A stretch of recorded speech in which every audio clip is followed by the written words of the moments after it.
యేసే పరిష్కారము అనుదిన Bible study కార్యక్రమం ప్రేక్షకులందరికీ యేసుక్రీస్తు వారి మహిమగల నామమున వందనాలు. ప్రభువునందు ప్రియ దేవుని బిడ్డలారా, నేటి దినము బైబిల్ స్టడీలోని వాక్య ధ్యానమును యెషయా గ్రంథము నుండి ధ్యానం చేసుకుందాం. మీరందరూ సిద్ధపడి ఉంటే రైట్ రెవరెండ్ డాక్టర్ కారుపాటి శాంతసాగర్ గారు ప్రార్థన చేసి ఈ దినపు వాక్య పరిచర్య చేస్తారు. ప్రభువునందు ప్రియ దేవుని బిడ్డలారా, నేటి వాక్య ధ్యానం కొరకు ప్రార్థిద్దాం. ఎపిసోడ్ సహకారులు కావాలి. ముందుకు రండి, ప్రార్థించుకుందాం. మమ్మలను మిక్కిలిగా ప్రేమిస్తున్న మా ప్రియ ప్రభు, మీకు వందనాలు, స్తోత్రాలు. ఈ ప్రత్యేక సమయంలో మీ సహాయం కొరకు అర్థిస్తున్నాము. మా ప్రేక్షకులను దీవించండి. యేసు నామమున వేడుతున్నాను తండ్రి, ఆమేన్. ప్రభువునందు ప్రియ దేవుని పిల్లలారా, మీ పరిశుద్ధ బైబిల్ గ్రంథాన్ని తెరిచి యెషయా గ్రంథం 17వ అధ్యాయం మీ ముందుంచుకోండి. యెషయా గ్రంథం 17వ అధ్యాయం దమస్కు పట్టణానికి దేవుని తీర్పు. 18వ అధ్యాయం కూషు పట్టణానికి దేవుని తీర్పు. 19వ అధ్యాయం ఐగుప్తు దేశానికి దేవుని యొక్క తీర్పు. 20వ అధ్యాయం అష్షూరునకు, 21వ అధ్యాయం దక్షిణ దిక్కుగా ఉన్న సముద్ర ప్రాంతాలకు దేవుని తీర్పులు. God judges the Gentile nations in the end times.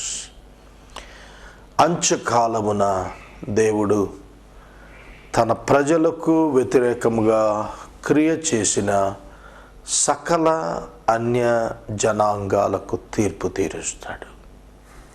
దానిలో భాగం 17వ అధ్యాయం దమస్కును గూర్చిన దేవోక్తి. దమస్కు పట్టణము కాకపోవలసి వచ్చును, అది పాడై దెబ్బగా అగును. అరోయేరు పట్టణములు నిర్మానుష్యములగును, అవి గొర్రెల మందలు మేయు తావులగును. ఎవడును వాటిని బెదిరింపకుండా మందలు అచ్చట పండుకొనను. దమస్కు పట్టణం చాలా ప్రసిద్ధి చెందిన పట్టణం. పాత నిబంధనే కాదు, కొత్త నిబంధనలో కూడాను దమస్కు యొక్క మార్గాన పౌలు గారు ప్రయాణించినట్లుగా అపోస్తలుల కార్యములు 9వ అధ్యాయంలో కనిపిస్తుంది. దమస్కు వెరీ బిగ్ బిజినెస్ సెంటర్, చాలా పెద్ద వ్యాపార కూడలి. ఈ దమస్కులో విస్తారమైనటువంటి క్రాస్ కల్చర్, వివిధ ప్రాంతాల నుండి వచ్చి నివసించే వారి యొక్క శాతం ఎక్కువ. హైదరాబాద్లో ఏ విధంగా అయితే వివిధ ప్రాంతాల వారు వచ్చి నివసిస్తుంటారో జాతీయ అంతర్జాతీయ ప్రజలు, అలాగ దమస్కులో చాలా ప్రాచుర్యం పొందిన వ్యాపార కూడలు కావటం చేత అనేక మంది ఉంటుండేవారు, అనేక దేశాల వారు ఉండేవారు. అది పాడైపోయి దిబ్బ అయిపోతుంది, అది పట్టణంగా పిలవబడదు. పట్టణముగా పిలవబడని స్థితి, పాడైన దిబ్బగా నిలిచేటువంటి స్థితి దానికి రాబోతోంది. పట్టణాలు నిర్మానుష్యం అయిపోతాయి, గొర్రెల మందలు మేపుకునే ఖాళీ స్థలాలు మైదానాలుగా మారిపోతాయి. నిర్జనమైన స్థితి, ఎల్లవేళలా ప్రజలతో కిటకిటలాడేటువంటి పట్టణము నిర్మానుష్యముగా మారుతుంది. వేసవి కాలంలో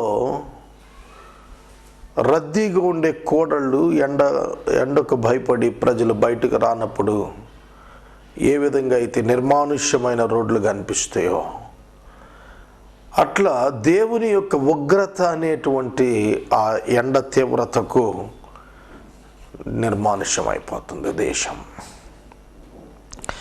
ఎఫ్రాయిముకు దుర్గము లేకపోతుంది, దమస్కునకు రాజ్యము లేకుండాను. ఇశ్రాయేలీయుల ప్రభావం జరిగించినట్లు సిరియాలో నుండి శేషించిన వారికి జరుగుతుంది. సైన్యములకు అధిపతి యెహోవా ఈ మాట సెలవిస్తున్నాడు. God is going to judge the tribe Ephraim. ఎఫ్రాయిము యూదా వారితో కలిసి నివసిస్తున్నాడు. దానికి దుర్గము లేకపోతుంది. ఎఫ్రాయిమునకు దుర్గము లేకపోవను. దుర్గము అనే పదం ఇట్ ఇండికేట్స్ ద కింగ్. రాజు లేని స్థితి వచ్చేస్తుంది యూదా వారికి అని చెబుతున్నాడు. ఇశ్రాయేలీయులకు ప్రభావమునకు జరిగినట్టు సిరియాలో నుండి శేషించిన వారికి జరుగుతుంది. సైన్యాలకు అధిపతి యెహోవా ఈ మాట సెలవిస్తూ ఉన్నాడు. సిరియన్స్ మనకు రాజుల 2వ గ్రంథం 5వ అధ్యాయంలో సిరియనులు విజయ పరంపర కనిపిస్తుంది. అదే సిరియన్లు నాశనం చేయబడటం, ఇశ్రాయేలీయులు ఏ విధంగా అయితే చెరకబోయినప్పుడు స్థలాలు ఖాళీ అయ్యాయో, శేషం మాత్రమే ఉండిపోయారో, సిరియాకు కూడా దేవుడు తీర్పు తీరుస్తాడన్నాడు. ప్రకటన గ్రంథపు దశరాజ్య కూటమిలో సిరియాకు ప్రధాన స్థానం ఉంది. ఈ సిరియా నుండి అంత్యక్రీస్తు వస్తాడనే అంచనాలు కూడా ఉన్నాయి. ఆ దినమున యాకోబు యొక్క ప్రభావం క్షీణించిపోతుంది. వాని క్రొవ్విని శరీరం కృషించిపోతుంది. శరీరము అన్నప్పుడు 12 గోత్రాలు. 12 గోత్రాలు కృషించిపోతాయి అంటే శేషమే మిగులుతుంది, దాని ప్రభావం తొలగిపోతుంది. చేను కోయివాడు దండ్లు పట్టుకొనగా వాని చెయ్యి వెనులను కోయినట్లుండును. రెఫాయిము లోయలో ఒకడు పరిగె ఏరినట్లుంటుంది.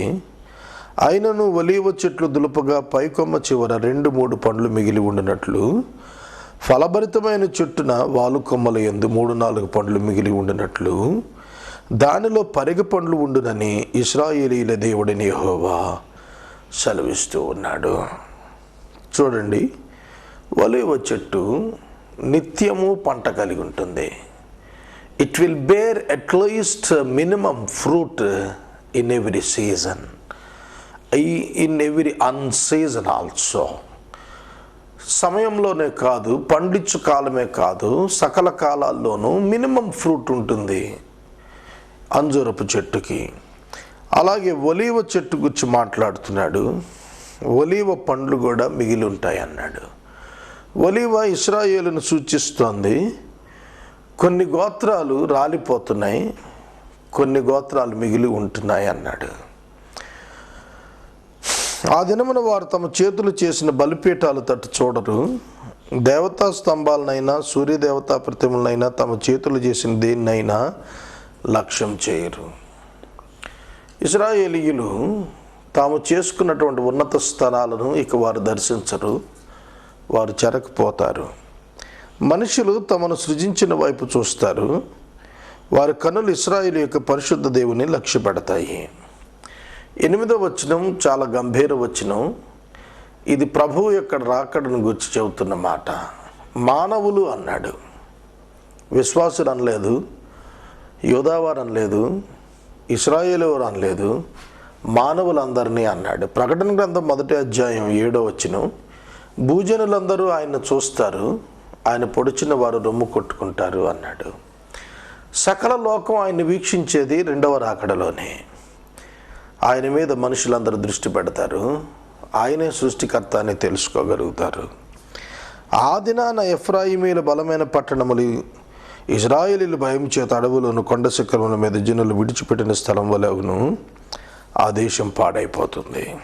ఏలయనగా నీవు నీ రక్షణకర్త యొక్క దేవుని మరిచిపోయావు, నీ ఆశ్రయదుర్గమైన నీ శైలమును జ్ఞాపకం చేసుకోలేదు. అందువలన నీవు రమ్యమైన వనములు నాటు వచ్చితివి, వాటిలో అన్యమైన ద్రాక్షావళులను నీవు నాటితివి. దేవుని మరిచిన వారు అన్య ద్రాక్షావళులను తెచ్చుకున్నారట. ద్రాక్షావళి మనకు క్రొత్త నిబంధనలో సంఘాన్ని సూచిస్తుంది. ద్రాక్షావళి పాత నిబంధనలో ఇశ్రాయేలును సూచిస్తుంది. ఇవి కాక అన్య జనాంగములు ప్రవేశిస్తున్నాయని మాట్లాడుతున్నాడు. వాటిని నాటిన దినాన వాటి చుట్టూ కంచె వేశావు. పొద్దున్ననే నీవు వేసిన విత్తనాలు పుష్పింపజేశావు. కానీ గాయములు మిక్కుటమైన బాధయు కలుగుదన్న పంట కుప్పలుగా కూర్చబడుతుంది. ఓహో, బహుజనములు సముద్రముల ఆర్భాటం వల్ల ఆర్భటించును, జనములు జల ప్రవాహములు ఘోష వల్ల ఘోషించును, జలములు విస్తారమైన ఘోష వల్ల ఘోషించును. ఆయన వారిని బెదిరించును, వారు దూరంగా పారిపోతారు. కొండ మీద పొట్టు గాలికి ఎగిరిపోవునట్లు, తుఫాను ఎదుట గిరగిర తిరుగు కసుబు ఎగిరిపోవునట్లు వారు తరమబడతారు. అన్యజనాంగం తరమబడుతున్నారు. ఇక్కడ గాలి చెదరగొట్టు పొట్టు, కీర్తనల గ్రంథం ఆధారం 1వ అధ్యాయం ఆధారంగా భక్తిహీనులు గాలి చెదరగొట్టు పొట్టు వలె ఉంటారని చెప్పబడింది. దేవుని ఎరుగని ప్రజలు కొట్టుకుపోతారు, వారికి నివాస స్థానం దొరకదు. సాయంకాలం తల్లడిల్లిపోతారు, ఉదయకాలాన్ని లెగలేకపోతారు. దోచుకున్న వారికి మమ్మను భాగం చేశావు, మా సొమ్ము దొంగిలిల్లు వారికి పట్టుగతి ఇదే. 18వ అధ్యాయం కూషును గుర్చిన ప్రత్యేకమైన ప్రవచనము. కూషు నదులు అవతల తటతట కొట్టుకొనుచున్న రెక్కల గల దేశమా, కూషు నదుల అవతల తటతట కొట్టుకొనుచున్న రెక్కలు గల దేశమా. దేశానికి రెక్కలు ఏమిటి అంటే అన్నింట ఎత్తైనదిగా అనగా అన్నింట అభివృద్ధి సాధించిన దేశముగా ఉన్నది. సముద్ర మార్గముగా జలముల మీద జమ్ము పడవలలో రాయబారులను పంపుతుంది. వేగిరిపడు దూతలారా, ఎత్తైన వారును నునుపైన చర్మం గల వారు నోగి జనముల నద్దకు, దూరములో ఉన్న భీకర జనముల నద్దకు పోవుడి. నదులు పారుచున్న దేశము గల దౌష్టికులై జనములను త్రొక్కుచుండు వారు జనము నద్దకు పోవుడి. పర్వతముల మీద ఒకడు ధ్వజమెత్తున్నప్పుడు లోకవాసులైన మీరు, భూమి మీద కాపురం ఉండు మీరు చూడండి, బాకా ఊదినప్పుడు ఆలకించండి. పర్వతాల మీద ఒకడు ధ్వజం ఎత్తుతున్నాడు. లోకస్తులు, లోక నివాసులు, భూమి మీద కాపురం ఉండేటువంటి మానవులందరూ దాన్ని చూడాలట. బాకా ఊదినప్పుడు ఆలకించాలి. బాకా ఊదుట యుద్ధాన్ని సూచిస్తోంది. యుద్ధ శబ్దం వినపడబోతోంది ప్రపంచంలో. Maybe that may be the world war it seems. అయి ఉండవచ్చును, అది తప్పక వస్తుంది. అంతర్యుద్ధం దేశాల్లో, బహిరంగంగా దేశాల మధ్య యుద్ధం, విశ్వమంతటా కూడా యుద్ధం యుద్ధం యుద్ధం. బాకా అనేది యుద్ధాన్ని సూచిస్తోంది. యెహోవా నాకు ఇలాగ సెలవిచ్చాడు, ఎండ కాయుచుండగాను వేసవి కోత కాలమున మేఘములు మంచు కురియుచుండగాను నేను నెమ్మడించి నా నివాస స్థలాన్ని కనిపెట్టుచూ ఉందను. ఎండ శ్రమను సూచిస్తోంది, శ్రమను సూచిస్తోంది, వేసవి శ్రమను సూచిస్తోంది. సోదరుడా, సోదరి, ప్రకటన గ్రంథం 3వ అధ్యాయంలో 10 దినములు శ్రమ కలుగును, ఆ దినములు తక్కువ చేయబడును, ఆ దినములన ప్రభువు ఇజ్రాయేలును కాపాడునని వాగ్దానం ఇవ్వబడింది. ఆ దినమున దేవుని యొక్క కాపుదల తన ప్రజలకు దొరుకుతుందని చెప్పబడింది. కోతకాలం రాకమునుపు పువ్వు వాడిపోయిన తరువాత ద్రాక్షకాయ ఫలముండగా ఆయన పోటకత్తుల చేత ద్రాక్ష తీగలను నరికి వ్యాపించు లతాతంతులను కోసివేయును. అవి కొండలలోని క్రూర పక్షులను, భూమి మీద ఉన్నటువంటి మృగములను విడవబడును. వేసవి కాలంలో క్రూర పక్షులు, శీతాకాలం భూమి మీద మృగములు వాటిని తినును. మృగాలు మనుషుల్ని సూచిస్తున్నాయి, క్రూర పక్షులు మనుషుల్ని సూచిస్తున్నాయి. ఇవి కాలాలు, ఇవన్నీ కూడాను వివిధ సమయాలలో మనుషులను భక్షించేవారుగా తయారవుతారని చెప్పబడింది. ఆ కాలమును ఎత్తైన వారును, నునుపైన చర్మం గలవారును, దూరములో ఉన్న భీకరమైన నదులు పారు దేశము గలవారునైన దైష్టికుల రాజనులు సైన్యములకు అధిపతి యెహోవాకు అర్పణంగా ఆయన నామమునకు నివాస స్థలంగా ఉండు సియోను పర్వతానికి తీసుకుని రాబడతారు. ప్రభువు వారి యొక్క 2వ రాకడలో ఆయన రాజుగా పరిపాలిస్తున్న కాలంలో సియోను స్థలమునకు అన్యజనులు తోడుకొని రాబడతారని వాగ్దానం ఉన్నది. 19వ అధ్యాయంలో వ్రాయబడినటువంటి ఐగుప్తును గుర్చిన దేవోక్తి విచిత్రంగా కనిపిస్తుంది. ఐగుప్తు ఒకప్పుడు ఇశ్రాయేలీయులను దాస్యంలోకి తీసుకున్న పట్టణం, రాజ్యం. ఫరో దాని పరిపాలకుడు. ఫరోలు క్రూరులు, అతి క్రూరులు. వారు ప్రజలను నిర్దాక్షిణ్యంగా వెట్ట పనుల చేత నలగగొట్టేస్తారు. మోషే నాయకత్వంలో ఐగుప్తు నుంచి విడుదల పొందారు ఇశ్రాయేలు జనాంగం. ఐగుప్తు ఎల్లప్పుడూ కూడాను విగ్రహారాధననే సూచిస్తుంది, చీకటి మార్గాన్ని సూచిస్తుంది, దేవుని భయం లేని పరిస్థితిని సూచిస్తుంది. ఐగుప్తుకు తీర్పు అంటే దేవుని భయం లేనటువంటి వారికి తీర్పే. యెహోవా వేగము గల మేఘము ఎక్కి ఐగుప్తుకు వచ్చుచున్నాడు. ఐగుప్తు విగ్రహాలు ఆయన సన్నిధిని కలవరపడును. ఐగుప్తుల గుండె కరిగిపోతుంది. నిర్గమాకాండం చరిత్ర ప్రవచనంగా చెప్పాల్సిన పని లేదు. కనుక ఐగుప్తు అలగొరికలుగా ఒక కంపారిటివ్గా ఉపమాన రీతిగా లోకాన్ని సూచిస్తుంది. లోకము ప్రభువు వేగంగా మేఘమెక్కి వస్తూ ఉన్న దృశ్యం చూడబోతోంది.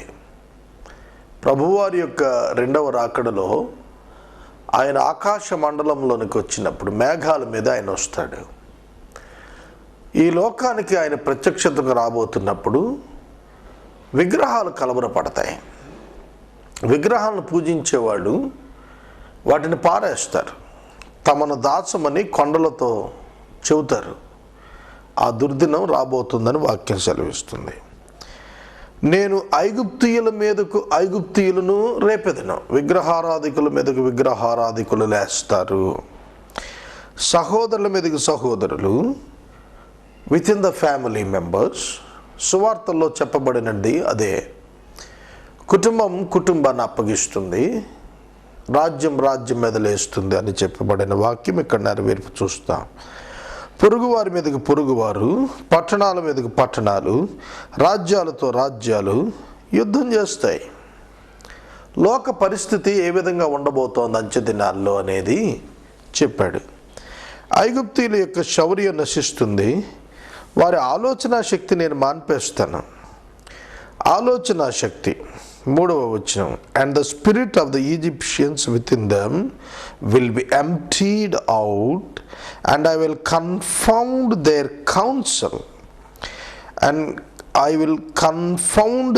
కౌన్సిల్ వారిలో ఆలోచన చేసేవారు లేకుండా పోతారు, ఉపాయము చెప్పగలిగిన వారు లేకుండా పోతారు.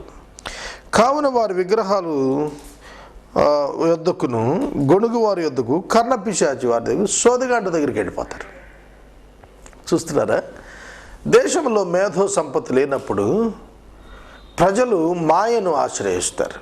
కర్ణపిశాచులు, జాతకాలు, వాస్తు ఇట్లాంటి అసత్య సిద్ధాంతాలను ప్రజలు ఆశ్రయిస్తారు. ఇప్పటికే ప్రపంచం ఆ రీతిగా తయారైంది. పర్టికులర్గా భారతదేశం ఇటువంటి భయంకరమైనటువంటి అపవిత్ర ఆచారాలకు ఆనవాలంగా కనిపిస్తుంది.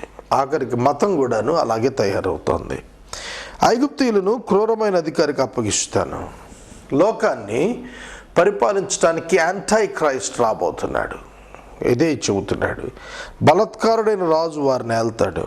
సైన్యాలకు అధిపతియగు యెహోవా ఈ మాట సెలవిస్తున్నాడు. లోకమంతా కూడా సింగిల్ కింగ్డమ్, ఒకే రాజ్యంగా ఏర్పడబోతుంది. అది క్రీస్తు వారు ఆకాశ మధ్యమానికి 7 సంవత్సరాలు పెండ్లి విందులో ఉన్నప్పుడు భూమి మీద క్రీస్తు విరోధి, అపవిత్రాత్మ, అబద్ధ ప్రవక్త, వారి సాటనిక్ ట్రినిటీ చేత ఏర్పడినటువంటి religious and political systems unite అవటం ద్వారా వచ్చినటువంటి రాజ్యం రాబోతోంది. ఆ రాజ్యంలో అంత అక్రమమే జరగనయ్యింది. అది దేవుడే చెబుతున్నాడు జరుగుతుందని. సముద్ర జలాలు ఇంకిపోతాయి, నది ఎండి పొడి నేల అయిపోతుంది, ఏటిపాయలు కంపు కొడతాయి, ఐగుప్తు కాలువలు ఎండిపోతాయి, రెల్లు తొంగలు వాడిపోతాయి, నైలు నది ప్రాంతం బీడు వారుతుంది, విత్తబడిన పైరంతా కొట్టుకుపోయి కనపడదు, జాలర్లు దుఃఖిస్తారు. చూడండి, బిజినెస్ పాడైపోతుంది, ట్రేడ్స్ అన్నీ దెబ్బతినిపోతాయి. ఎప్పుడైతే ఈ యొక్క సింగిల్ గవర్నమెంట్ వచ్చేసిందో వాడు ఇష్టానుకూలంగా చేస్తాడు. దశరాజ్య కూటమి ఏర్పడినప్పుడు ఈ క్రీస్తు విరోధి పైకి వస్తాడు. సిరియా నుండి రావచ్చని అంచనా. వాడు వచ్చినప్పుడు ప్రపంచాన్ని తన దండము చేత ఏలుతున్నప్పుడు ఇష్టానుకూలంగా ప్రవర్తిస్తాడు, అనేక జాతులు అణిచేస్తాడు. దువ్వినతో దువ్వబడు జనపనార పని చేయవారు, తెల్లని బట్టలు నేయవారు సిగ్గుపడతారు. రాజ్య స్తంభాలు పడగొట్టబడతాయి. కూలి పని చేయవారు మనోవ్యాధి పొందుతారు. ఫరో యొక్క జ్ఞానులైన ఆలోచనకర్తలు, సోయనధిపతులు కేవలం అవివేకులైపోతారు. ఆలోచన శక్తి పశుప్రాయం అయిపోతుంది. నేను జ్ఞాన కుమారుడును, పూర్వపు రాజుల కుమారుడు అని ఫరోతో మీరు ఎట్లు చెబుతారు? నీ జ్ఞానులు ఏమయ్యారు? సైన్యములకు అధిపతి యెహోవా ఐగుప్తును గురించి నిర్ణయించిన దానిని వారు గ్రహించి నీతో చెప్పవలను కదా. సోయన్ అధిపతులు అవివేకులైరి, నోపు అధిపతులు మోసపోయిరి, ఐగుప్తు గోత్ర నిర్వాహకులు అది మార్గము తప్పునట్లు చేసిరి. వివిధ దేశాలకు సంబంధించినటువంటి ప్రజలను అలగరికలుగా ఇక్కడ భావముతో మాట్లాడుతూ ప్రతి రాజ్యము కూడా ఎఫెక్ట్ అవుతుంది అని చెబుతున్నాడు. యెహోవా ఐగుప్తు మీద మూర్ఖత గల ఆత్మ కుమ్మరించాడు. దేవుడు మూర్ఖత గల ఆత్మను కుమ్మరించినప్పుడు ఏం జరుగుతుంది? నిర్గమకాండంలో ఫరో మీద మూర్ఖపు ఆత్మను దేవుడు కుమ్మరించినప్పుడు ఏమైంది? హృదయం కఠినమైంది. కీడు జరుగుతున్న కొలది హృదయం మార్పు చెందాల్సింది పోయి హృదయం కఠినమైపోతుంది. ఇది భక్తిహీనుల యొక్క మనసును సూచిస్తోంది, అవిశ్వాసుల యొక్క మనసును సూచిస్తోంది. అవిశ్వాసులు తమకు శ్రమ కలుగుతున్నప్పుడు పశ్చాత్తాపడటం మానివేసి ఇంకా మరింత పాపములోనికి, దేవునికి తిరస్కారం చేయట్లోనికి తిరిగిపోయి దేవుని దూషించేవారుగా మారిపోతారు. మత్తులిన వాడు తన వాంతులో పడినట్లు ఐగుప్తు తన పని అంతటి విషయమై తోల చేస్తారు. తల అయినా, తోక అయినా, కొమ్మ అయినా, రెల్లైనా ఐగుప్తులో పని కొనసాగించేవారైనా లేరు. ఆ దినమున ఐగుప్తీయులు స్త్రీల వంటి వారైపోతారు. ఐగుప్తు యొక్క రాజ్యము యొక్క శౌర్యము ఎంతో గొప్పది. ఐగుప్తు సేనలు భయకంపితులను చేసే సేనలు. ఐగుప్తు సేనలకు ఇశ్రాయేలీయులు గడగడలాడిపోయినట్టు నిర్గమకాండం సాక్ష్యం చెబుతోంది. అటువంటి ఐగుప్తు సేనలు స్త్రీల వంటి వారైపోతారు. స్త్రీల వంటి వారు అవుతారు అన్నప్పుడు బలహీనులుగా మారిపోతారు. సైన్యాలకు అధిపతి యెహోవా వారిపైన తన చెయ్యి ఆడిస్తారు. ఆడించుచూ ఉండి ఆయన చెయ్యి చూచి వారు భయపడి వణికిపోతారు. యోధా దేశం ఐగుప్తునకు భయంకరం అవుతుంది. తమకు విరోధంగా సైన్యములకు అధిపతి యెహోవా ఉద్దేశించిన దాన్ని బట్టి ఒకడు ప్రస్తావించిన ఐగుప్తీయులు వణుకుతారు. సొలొమోను ఐగుప్తు ఫరో యొక్క కుమార్తెను చేసుకున్నాడు. ఆ తరువాత అతని యొక్క సంతానంతో ఐగుప్తీయులు యుద్ధం చేసి గడగడలాడించినట్లుగా చరిత్ర సాక్ష్యమిస్తోంది. ఆ దినమున కనాను భాషతో మాట్లాడుతూ యెహోవా వారమని ప్రమాణం చేస్తూ ఉన్న 5 పట్టణాలు ఐగుప్తు దేశంలో ఉంటాయి. వాటిలో ఒకటి నాశనపురం. నాశనపురము అనే పదం సూర్యపురము అని పెట్టాడు. ఆ దినమున ఐగుప్తు దేశం మధ్య యెహోవాకు ఒక బలిపీఠం, దాని సరిహద్దున యెహోవాకు ప్రతిష్టమైన ఒక స్తంభం ఉంటుంది. అది ఐగుప్తు దేశంలో సైన్యములకు అధిపతి యెహోవాకు సూచనగా సాక్షార్థంగా ఉంటుంది. బాధకులను గూర్చి వారు యెహోవాకు మొరపెట్టగా వారి నిమిత్తం శూరుడైన ఒక రక్షకుడిని ఆయన పంపించును. శూరుడైన రక్షకుడు యేసుక్రీస్తు ప్రభువే. శూరుడైన రక్షకుడుగా ఆయన రాబోతున్నది 2వ రాకడలోనే. చూడండి, ఆయన ఈ లోకానికి వచ్చినప్పుడు ఐగుప్తీయులు అనగా లోక సంబంధులైన వారిని కూడాను తన రక్షణ చేత ఆయన అలంకరించి తన రాజ్యములో వారు కొనసాగినట్లుగా చేస్తాడు. ఆ రక్షకుడైన యేసుక్రీస్తు ప్రభువు ఈ లోకానికి వచ్చి ఉన్నారు. ఐగుప్తీయులు తెలుసుకున్నట్లు యెహోవా తనను వెల్లడిపరుచుకుంటాడు. ఐగుప్తీయులు అనే పదం నాన్ జ్యూస్, జెంటైల్స్ను సూచిస్తోంది. యూదులు ఐగుప్తీయులు, ఇజ్రాయేలీయులు ఐగుప్తీయులు. అదే చరిత్ర మనకు నిర్గమకాండంలో. కనుక లోకమంతా కూడాను యేసుక్రీస్తు ప్రభువు వారిని తెలుసుకుంటుంది. ఆయన తనను తాను కనపరుచుకుంటాడు, వెల్లడిపరుచుకుంటాడు. లోకానికి ఆయన ప్రత్యక్షమయ్యాడు. ఆయనను గూర్చిన సువార్త లోకమంతటా ప్రకటించబడుతోంది. ఆ దినమున ఐగుప్తీయులు యెహోవాను తెలుసుకుంటారు, బలి నైవేద్యాలను అర్పించి ఆయన సేవిస్తారు. చూడండి, తిరిగి బలి నైవేద్యాలను అర్పించే కార్యక్రమం 1000 ఏండ్ల పాలనలో కనిపిస్తుంది. తాము చేసుకున్న మొక్కుబళ్ళు చెల్లిస్తారు. యెహోవా వారిని కొడతాడు, స్వస్థపరచవలనని గాయాలు చేస్తాడు. This is the wonder in the period of grace. కృపాకాలాన్ని జరిగేటువంటిది ఏమిటో తెలిసిన, దేవుడు మనలను స్వస్థపరచాలనే గాయపరుస్తాడు. యోబు చెప్పాడు కదా, గాయపరిచేవాడు ఆయనే, స్వస్థపరిచేవాడు కూడా ఆయనే. కనుక ప్రభువు ఈ కృపాకాలంలో చేసే ప్రతి గాయం వెనకాల ఉన్న ఉద్దేశం స్వస్థతనివ్వాలని. అంటే to regulate and to discipline the people who are suffering. ఎవరైతే శ్రమలు అనుభవిస్తున్నారో వారిని, వారి ఆధ్యాత్మిక జీవితాలని సరిచేయటానికే దేవుడు వారికి ఆ పరిస్థితులను ఇస్తున్నాడు. నీవు నేను అది గుర్తిద్దాం. యెహోవా వైపు వారు తిరిగినప్పుడు దేవుడు వారి ప్రార్థన ఆలకించి వారిని స్వస్థపరుస్తాడు. ఎంత గొప్ప ఆదరణ! అన్యులను సైతము ఆయన అంగీకరిస్తున్నాడు యేసుక్రీస్తు నామాన్న. యేసు నామమున ఎవరు ప్రార్థించినా కూడాను వారికి స్వస్థత వాగ్దానంగా అనుగ్రహించబడింది. పాస్టర్ గారిని ప్రార్థిస్తేనే స్వస్థత అనుకోకండి. మీరు ప్రార్థించిన యేసు నామమున మీకు స్వస్థతనిచ్చే దేవుడు ఉన్నాడు.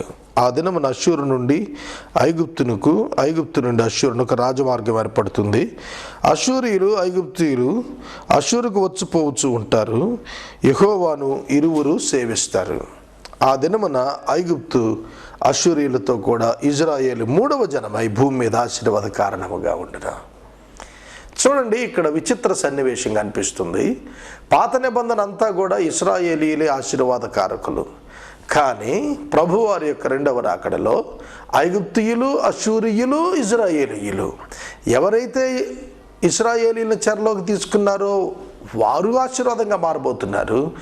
ఎవరైతే ఇశ్రాయేలు చెరలో తీసుకున్నారో వారు, అష్షూరు వారు, ఐగుప్తు వారు ఆశీర్వాద కారణాలుగా మారబోతున్నారు. యేసుక్రీస్తునందు విశ్వాసం ఉంచినటువంటి వాడు ఆశీర్వాద కారణంగా మారతాడు. సైన్యాలకు అధిపతి యెహోవా, నా జనమైన ఐగుప్తీయులారా, నా చేతి పని అయిన అష్షూరీయులారా, నా స్వాస్థ్యమైన ఇశ్రాయేలీయులారా, మీరు ఆశీర్వదించబడతారని చెప్పి వారిని ఆశీర్వదించును. It's a wonderful statement. ఐగుప్తు లోకానికి సాదృశ్యం, అష్షూరు పౌరుషానికి సాదృశ్యం.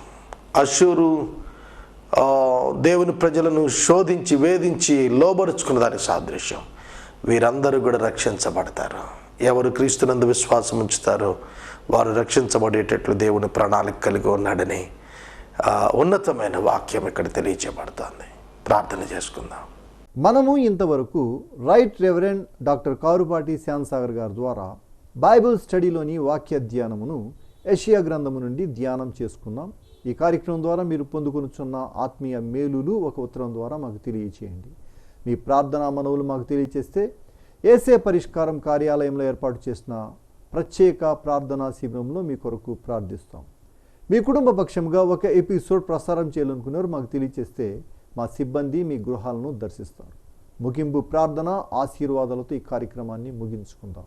ప్రార్థన. మమ్మల్ని మిక్కిలిగా ప్రేమిస్తున్న మా తండ్రి, మీకు వందనాలు, స్తోత్రాలు. వాక్యము విన్న బిడ్డలను దీవించము, ఎపిసోడ్ సహకారులను పంపించము.